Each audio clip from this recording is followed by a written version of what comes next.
Nous, la RDC, lutterons certainement et résolument pour que cet accord soit respecté non pas par nos paroles, mais par nos actes. Aujourd'hui, nous avons choisi la paix. Ce qui compte désormais, c'est de la protéger et de prouver à notre peuple et au monde que même dans une région marquée par de profondes cicatrices, la dignité et la coopération peuvent prévaloir. Matchesili, après l'accord signé aux États-Unis d'Amérique, la bonne nouvelle vient de tomber. Et quelles sont la bonne nouvelle qui vient de tomber? La France vient d'être isolée par les États-Unis d'Amérique. Bandeko, Nasali vraiment na esengo mingi ebele parce que lelo, ça c'est une victoire du peuple pour le peuple. Ça c'est une victoire de la République démocratique du Congo. 30 ans de guerre, 30 ans de souffrance, 30 millions, 18 millions de morts en République démocratique du Congo. 30 ans d'humiliation du Rwanda. Aujourd'hui, enfin, le Congo vient de retrouver sa souveraineté.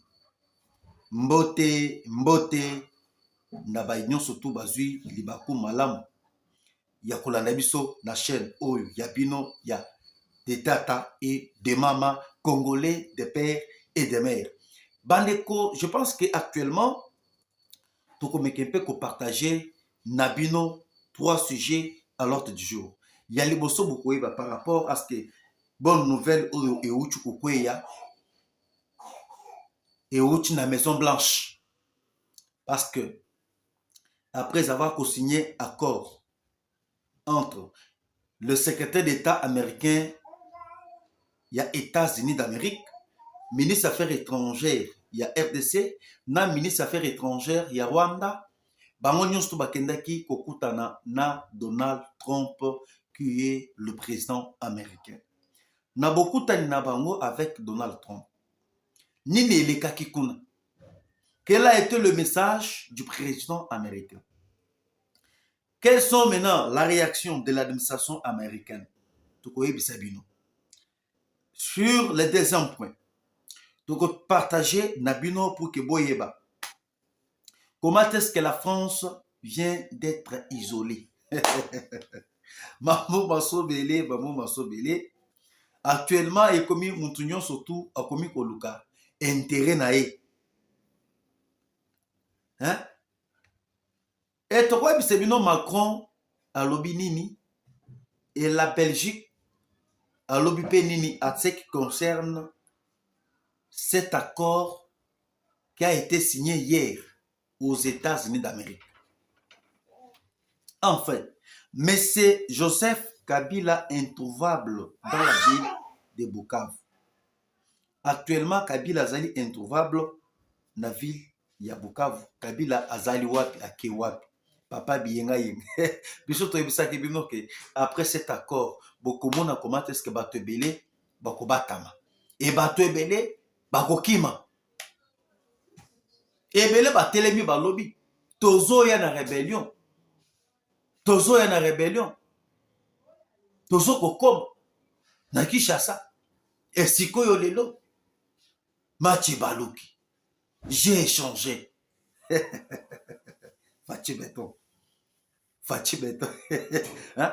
Pena katumi kingolingo de bimi. Na minute o ndenge tozali koloba awa. Kabila esika azali kingolingo de bimi. Fachi, un stratège. Alors, Bandeko Balandi, je pense qu'actuellement, tozali ko débiter en fait notre émission. Et là, beaucoup que la première des choses, la signature a été posée par les deux pays. Makambo eleka kilobi na kati ya États-Unis, eleki na monde mobimba. Eleki na ba chaîne nyonso surtout ya ba occidentaux, na chaîne ya ba asiatique, na chaîne ya ba pays à Moyen-Orient. C'est-à-dire na monde mobimba bango ba que non lobby ba signé qui accord de paix RDC, Rwanda et Washington. Et na minute onenge tozali koyebisa bino. J'ai été flatté. D'abord, na discours ya Madame Thérèse Kayikwamba, le ministre des Affaires étrangères. Cette dame, c'est une dame impeccable. Une dame exceptionnelle. Nazali koyebisa bino. Madame Kayikwamba zali kosala discours. Vous trouverez que les secrétaires d'État américains azali koningisa mutu. Par rapport à discours Madame Thérèse Kayikwamba qui exige non seulement un engagement, mais aussi le courage de le mener à bien. Joli discours. En signant cet accord, nous réaffirmons que la paix est un simple choix, mais aussi la Vous pouvez imaginer la toute première fois au monde de défendre les droits de l'homme, un ministre des Affaires étrangères des États. Et Afrique, azali kosala discours, mais un secrétaire d'État américain azali koningisa mutu. Un secrétaire d'État américain azali au rang. Il y a ma première ministre. C'est-à-dire, discours, il est lié. J'ai même des images où on a voulu balancer. Binomo Bolanda, comment est-ce que ça s'appelle Samoto? C'est impeccable. Madame Thérèse Kayikwamba. Maintenant, où est passée Francine Muyumba?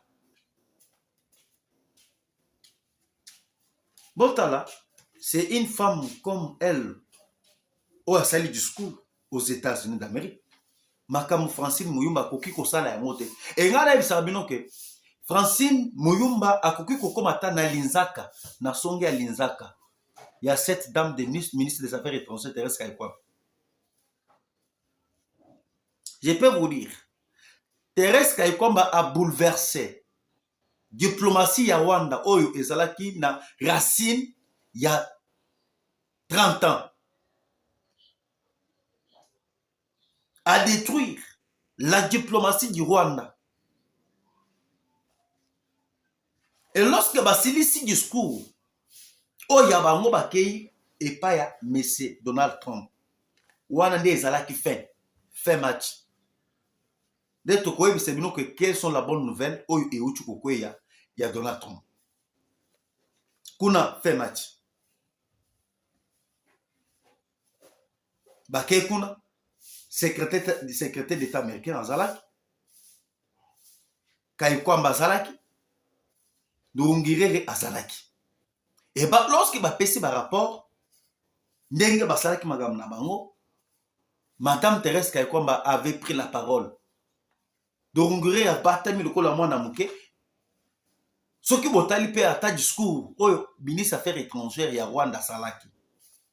Asalaki discours, je peux vous dire que Nandinga contre-cœur. C'est comme si bateau va pousser bango basal. Basal yelo comme oyo batikala jamais konima ke basala yango.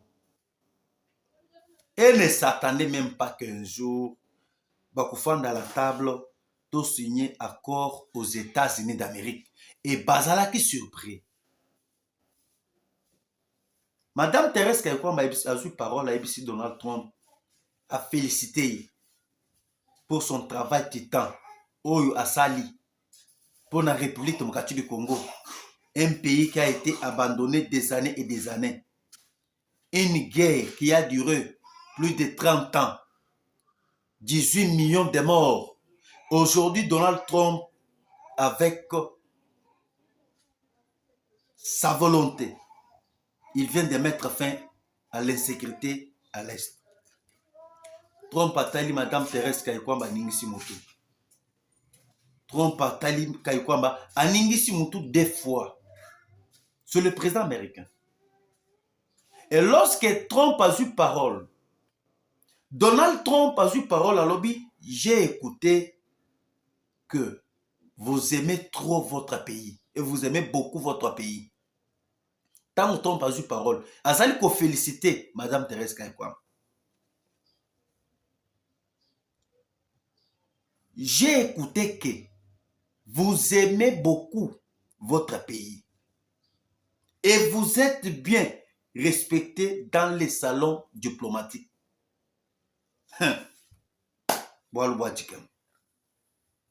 Ni mambo. Ni bintu. Hein?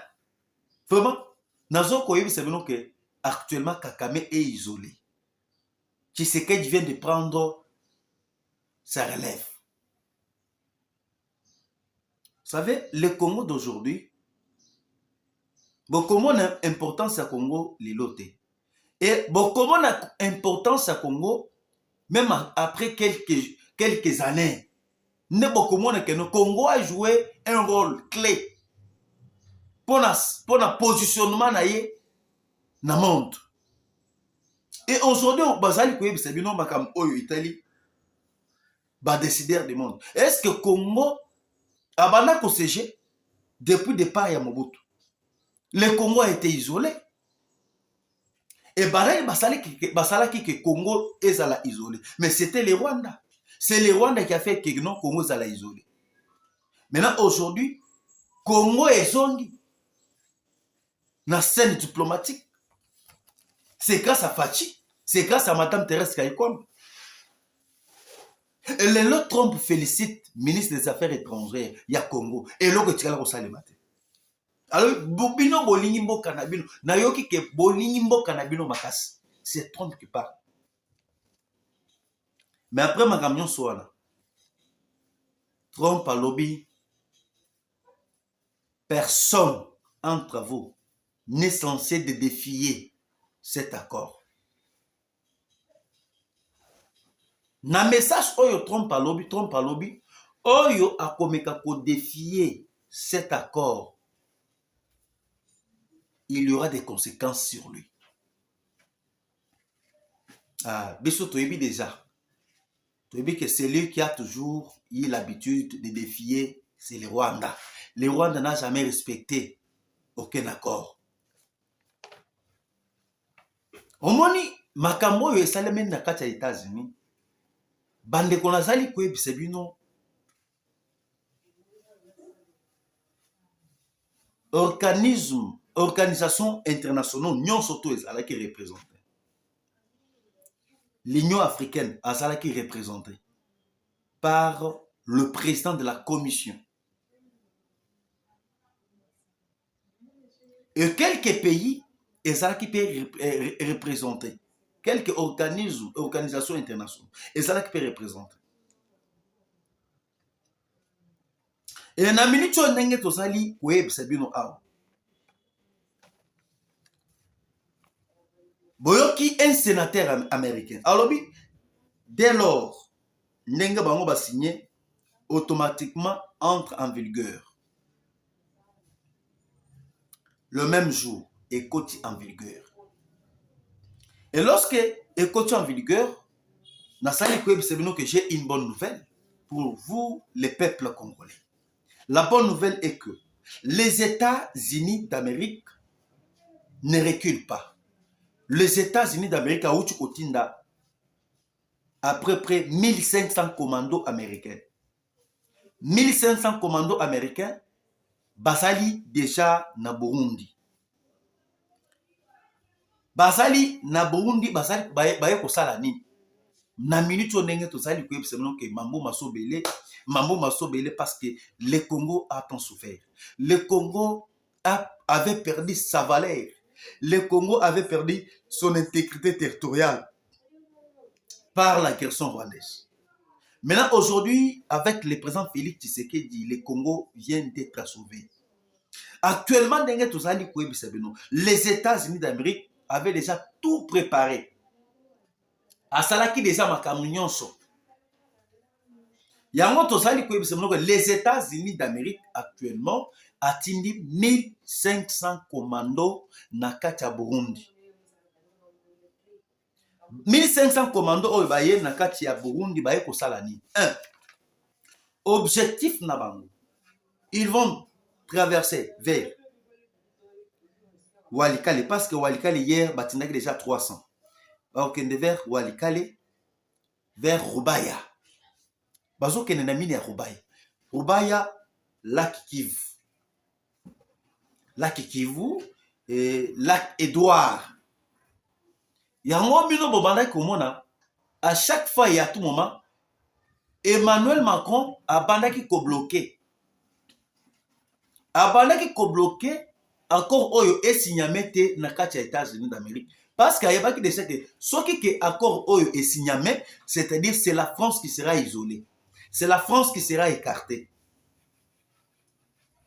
Je vais vous dire une chose. Il y a déjà une grande société américaine qui est dirigée par un proche de Donald Trump. Je peux vous dire que c'est un allié des détails du président américain. Nous avons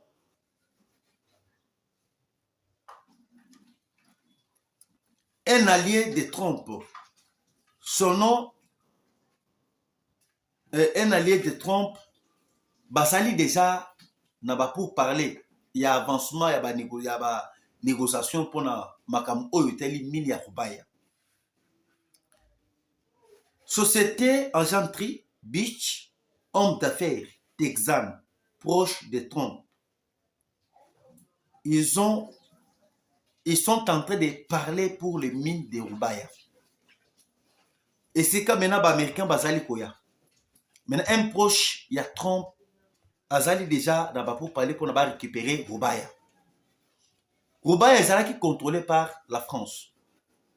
Rubaya est contrôlé par le Rwanda via Mwanga Chouchou. Maintenant, aujourd'hui, avec cet accord, il faut que les portes ya kokota ya États-Unis d'Amérique pour contrôler tous les minéraux stratégiques.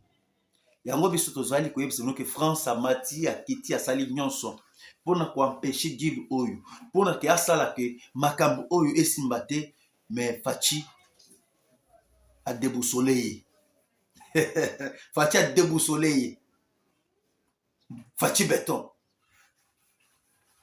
Et na minute so ndenge tozali koyebisa bino. Nazoya pour que na démontrer bino comment est-ce que la France est totalement isolée. Malgré sa déclaration, malgré la déclaration de M. Emmanuel Macron, ça ne regarde pas. Maintenant, actuellement, avec les 1500 commandos où les États-Unis attendent, ils ont continué dans mine ya Rubaya, dans lac Kivu, dans lac Édouard. Bisika où France a bandaki ko exploiter pétrole. Bisika où France a bandaki ko exploiter ba gaz ya Congo et en plus ça allait ko exploiter yango na moyennant 0 francs. 0 $ et 0 €.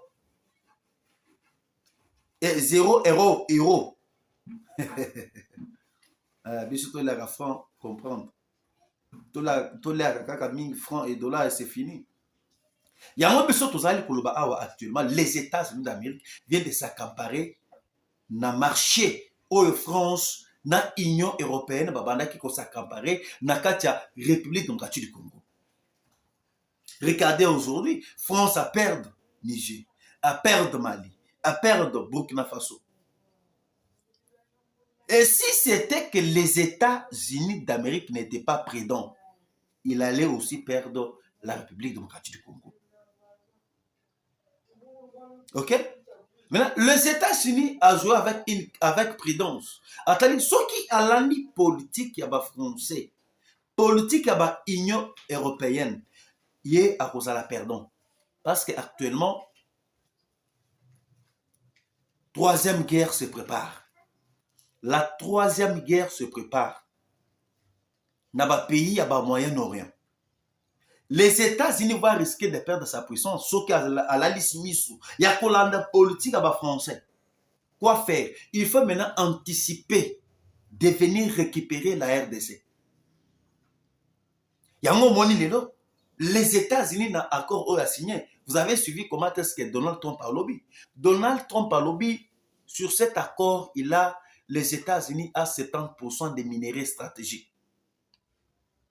Bobo Sanamakamoutali France. Bobo Sanamakamoya Angleterre. Bobo Sanamakamoya Allemagne. Bino bolobe que non Congo est comme l'Allemagne d'Afrique. Mais les lois yango wana ekomi kokoma. Le Congo va devenir l'Allemagne d'Afrique. Naba makambo Fachi asali. Fachi mérite l'honneur. Et Fachi mérite ndenge azali wana. To sale la monument biso ba congolais. Et moi je demande à tous les peuples congolais, Oyo Nord Kivu, Sud Kivu, Bukavu, Kalemi, Congo central, Kasaï oriental, Kasaï occidental. Comme signe à récompense, on va récompenser le président Félix Tshisekedi avec un 3e mandat, 4e mandat, 5e mandat, 6e mandat. Bitumba Oyo, qui s'attendait que les lois possibles. Et vous voyez que, tant que vous signé même accord na Kachawana, vous voyez que Rwanda paie abimi lokola que c'est bien lui qui est maintenant le pays agresseur. Parce que Rwanda a wangana wa que non, ngana sali quoi agresser Congo, ce n'est pas moi, c'est une affaire des Congolais. Maintenant à la table aux États-Unis, ce n'est pas les Rwandais. Ami fourni déjà. Nan to simi point wana te. Tozali na point o tozali oep c'est bien ok. Fachi ndenge azali wana to PCE récompense à 4 mandats. C'est-à-dire 20 ans sous Tobakisi. Maintenant, où sont passés Banyanga la carte oyo ba mesana ko ba fioto non, soit disant que non, biso net to pesa ki Fachi pouvoir. Biso net to pesa ki Fachi pouvoir, Fachi azali lelo au pouvoir grâce à nous. Fioto.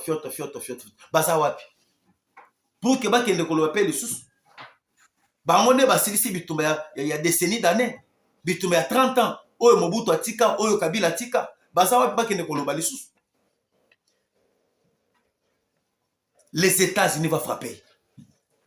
Et dans la minute où il y a déjà des drones américains. Ils allaient placer dans Bukavu. Ils allaient placer dans Goma.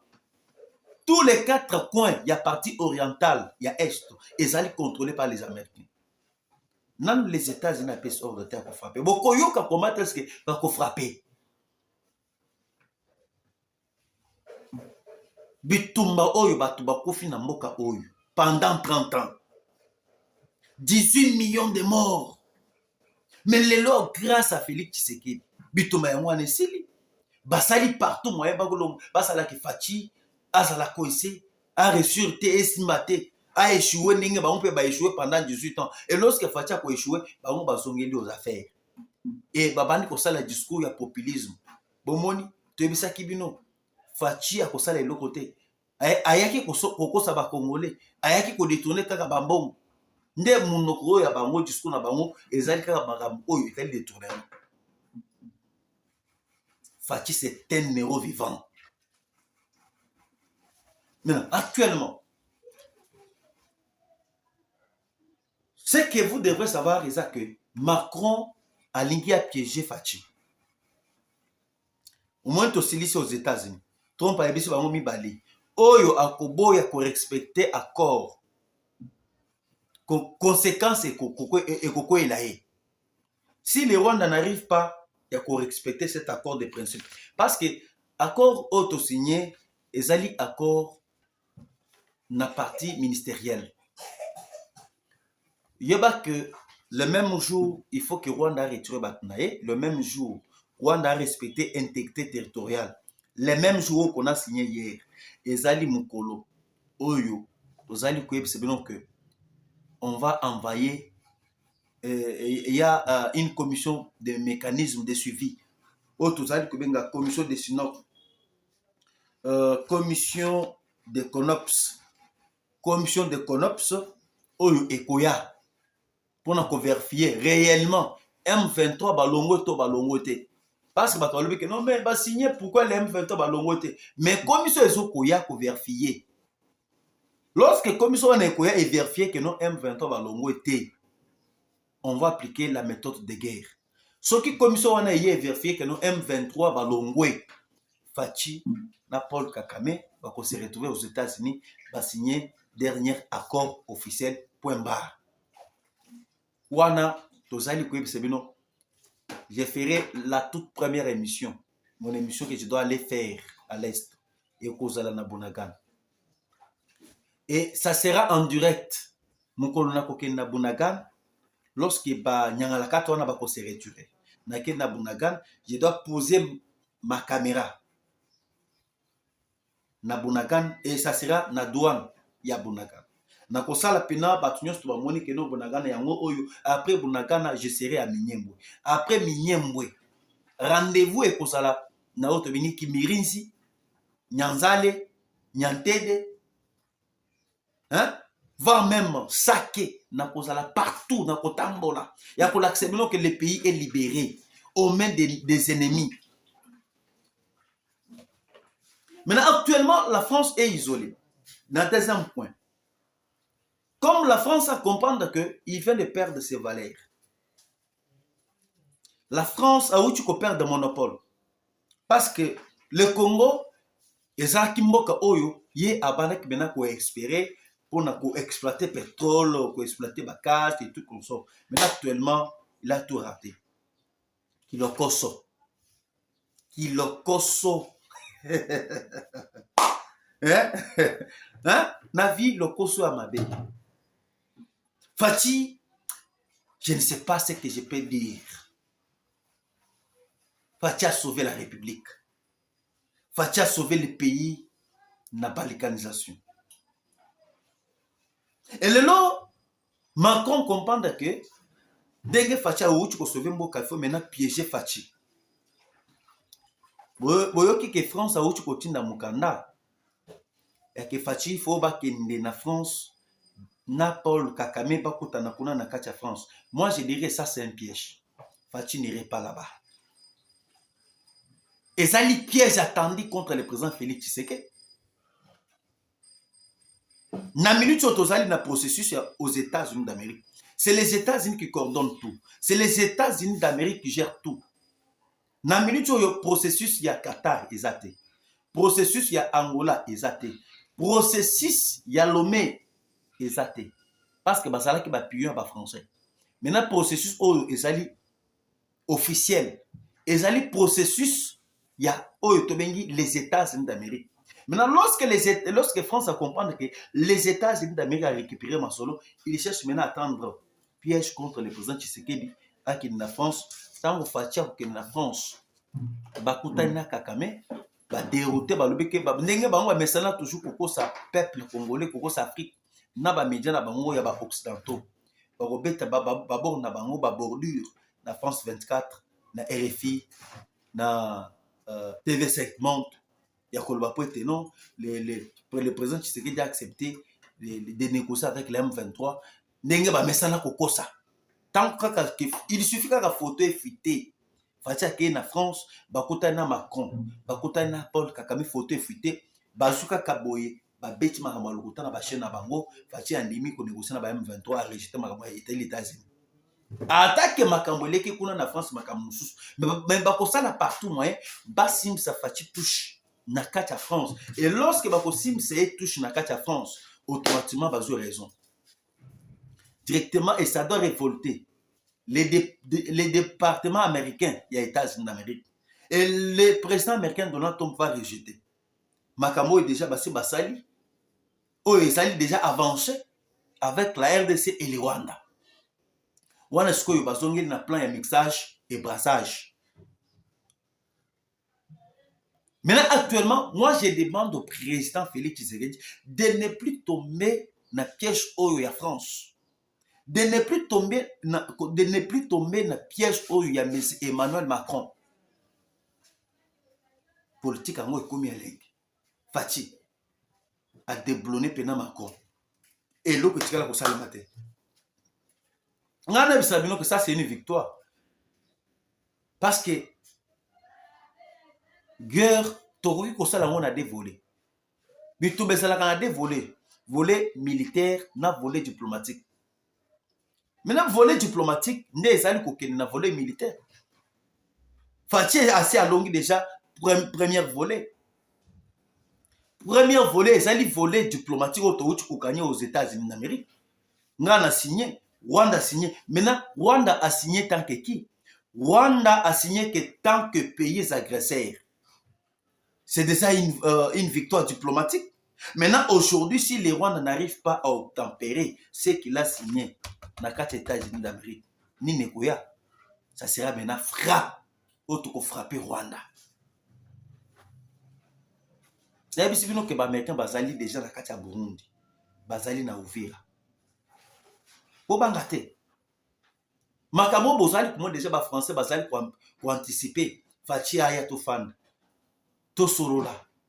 Ezali piège muke Fachi akoyate Fachi va envoyer la première ministre ou soit ministre des Affaires étrangères à Okende kuna Fachi akokende te. Ou soit moi je demande au président Fachi Zoata moi namboka gouverneur Daniel Bumba akende ko représenter yo kuna na kati ya France c'est fini parce que madame Thérèse Kayikwamba soki akei bakoki ko salela ye mabe.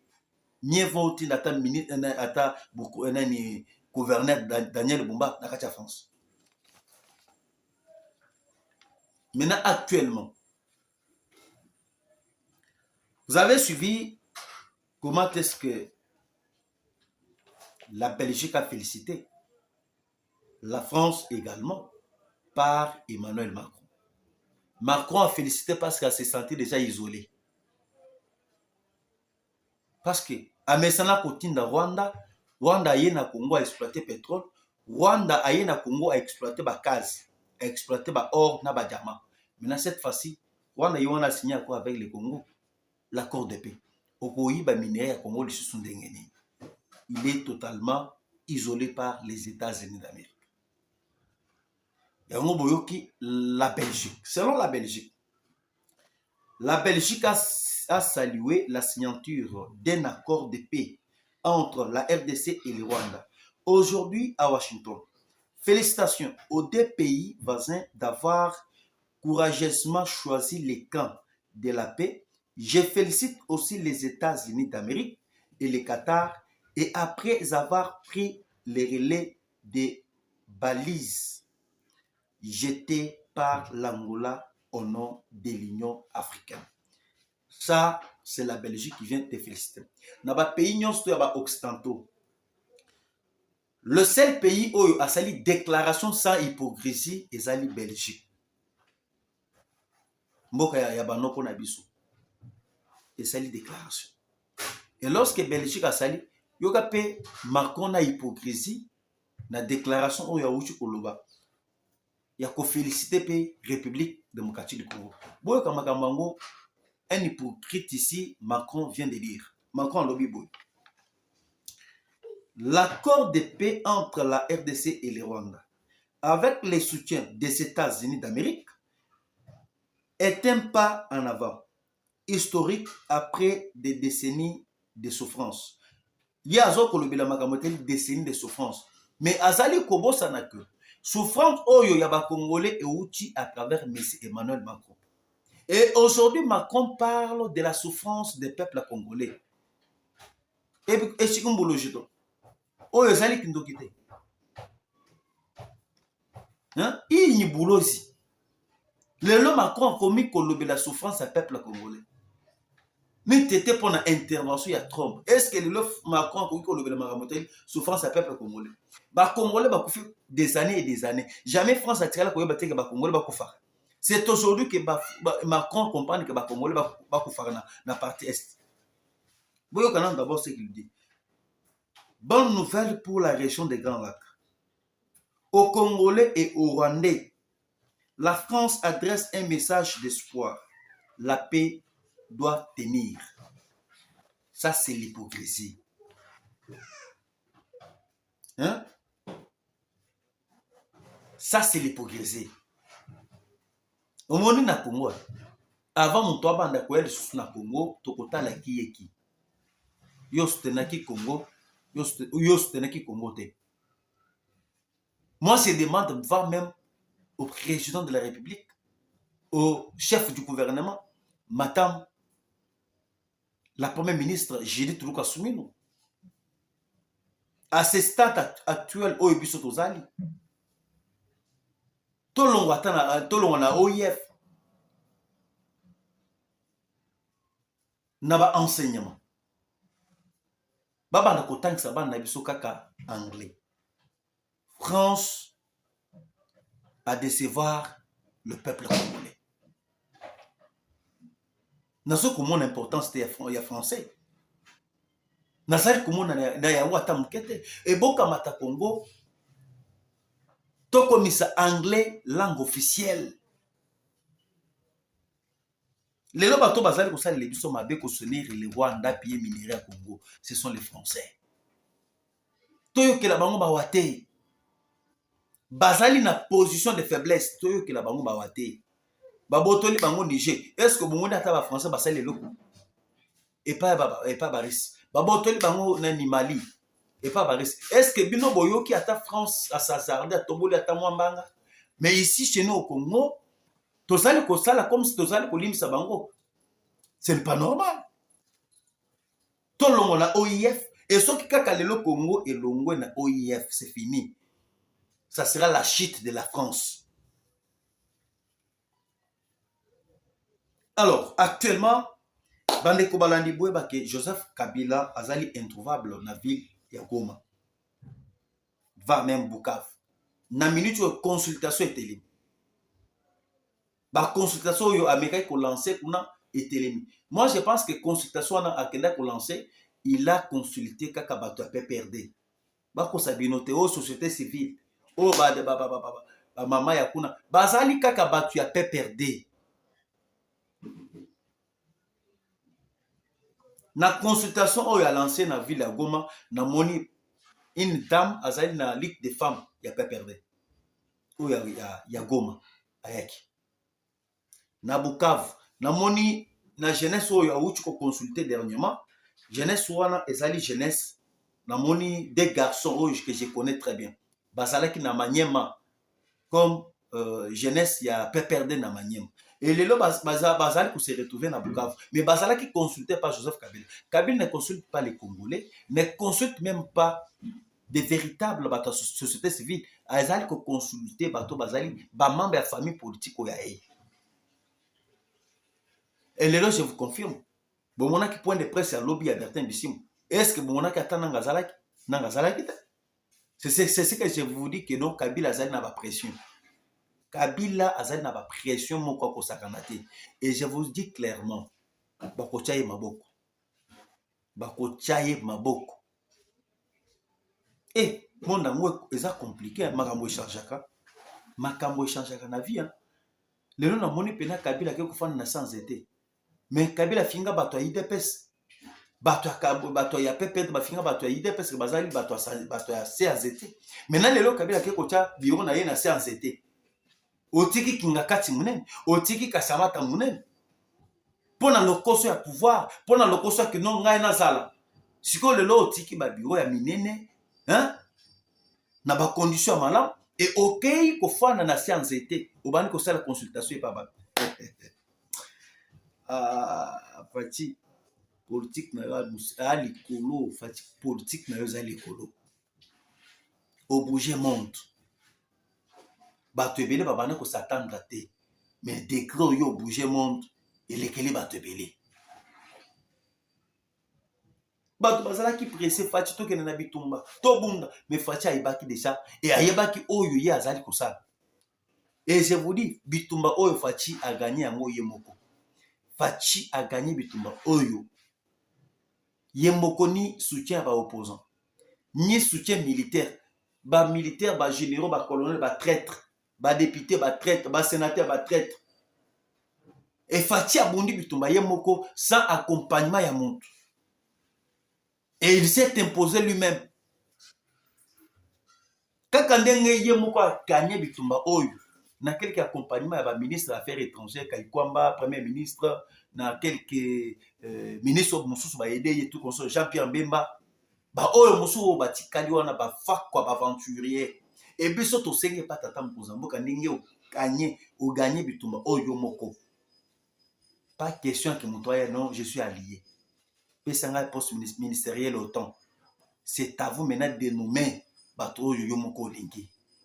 Parce que tango bango bakoya na liste bato. Bakoya na ba miyibi ba voleur bato wana ba yibaka bango, ba yibila bango, ba déstabiliser ba entreprise à l'état, ba déstabiliser ba poste ministériel. Oye c'est o ba chulukwe boye tout to yebi bato wana te. Papa na gouvernement oyo nommer bato oyo yo moko. Oyo bazali na volonté ya yo, oyo bakosali la volonté ya peuple. Consultation à Kabila télémia. Basi bayoki da son. nayoki pe ke Katumbi azokozonga deja na Israël. Oh ya Fachi zongisa ye bango na Rwanda. Oh Fachi zongisa ye na Israël. Bazongi deja na Israël. J'ai suivi déjà Katumbi azuli anzela pour que d'Israël. Nenge bozali koyoka pe na lisolo ya Bukavu. Kabila n'est plus à Bukavu. Actuellement Kabila résidence na ye ekozala kaka na Rwanda. Frappe Zoya, dira c'est de l'ex. En tout cas, merci Bandeko Balanignon. Partagez notre émission. N'oubliez pas de vous abonner massivement. Et n'oubliez pas de laisser vos j'aime et vos commentaires partout où vous êtes en train de me suivre, partout dans le monde. Merci une fois de plus. Tokotana Nabino Mbalasima. Bye.